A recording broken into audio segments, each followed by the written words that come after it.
Welcome to the Insight Drop, where we unpack all things research without the boring corporate jargon in the time it takes you to make a decent cup of coffee.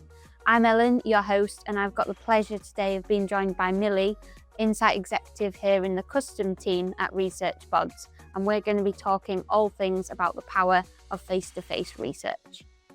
So Millie, I just wanted to take some time today to chat about your findings from the MRS conference that you recently did.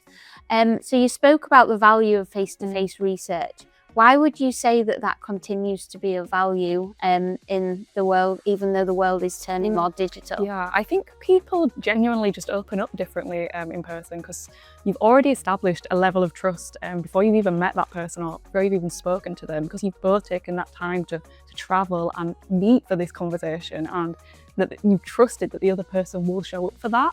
And then when you are together, I just think the conversation just flows so much more naturally than through a screen. You know, you have each other's full attention in that moment, and there is no screens between you, there's no notifications, there's no distractions popping up.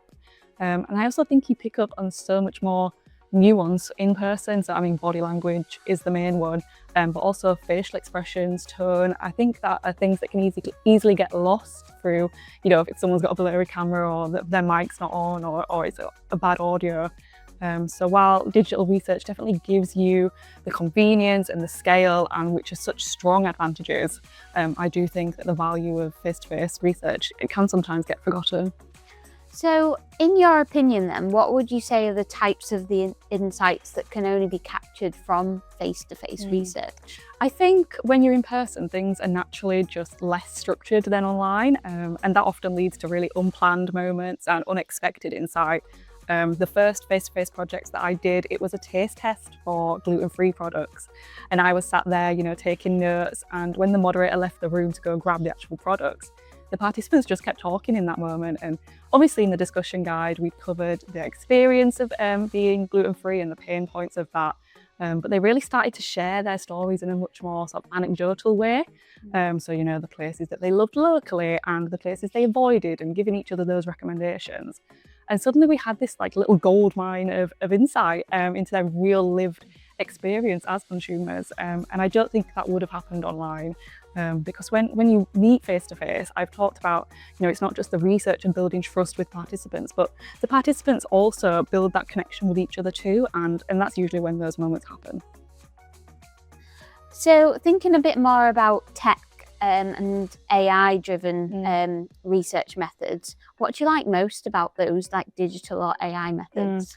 I think absolute number one for me is having a place to start, you know, having a base frame of a discussion guide that you can really build on, or analysing a transcription, or pulling out that initial read on themes and patterns. And I think it actually gives you sort of more confidence going into projects, because you're not starting from scratch anymore, and the real value comes from what you add to it and how you challenge it and how you build on top of it too. Yeah, definitely. And what would you say like your biggest bugbears are? Oh, my biggest bugbear definitely is when AI latches onto one tiny thing and just completely overplays it. One participant, you know, says something slightly different from the rest of the group, and suddenly it's like treated like the defining insight and piece. And even when, you know, from doing the research yourself, and it's definitely the minority opinion.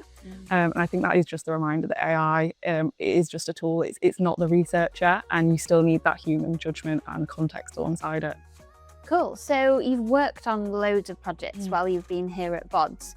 Can you tell me about like one project or moment where clients have been really involved or observed those face-to-face sessions, and what's really stuck with you, and why is that? We were doing intercepts in a supermarket recently, and we had a stakeholder come along to those, and not in a way that was taking over at all, but they did ask their own questions, and they could dig into things that mattered to them and their team specifically. Obviously, we're working towards, you know, the objectives that we've been given, but clients also know what's happening day to day in their business, and sometimes there's things that they haven't had a chance to feed into the project more formally, or topics that have just suddenly become important. So I think when they're there in the moment, they can touch on that too. And I think that is one of the biggest strengths of face-to-face research, is that clients can leave with a bit of insight straight away. You know, they're not having to wait for a summary or a debrief afterwards, because they've already seen and heard it themselves directly from the people that matter most. And then my final question to you today would be, how important would you say face-to-face fieldwork is for developing skills of researchers or the next generation of researchers like yourself? Why is that? It's so important. I sometimes think that face-to-face research is sort of one of the few things that still can't be replicated by AI or digital tools, and that makes it so much more valuable for the next generation of researchers.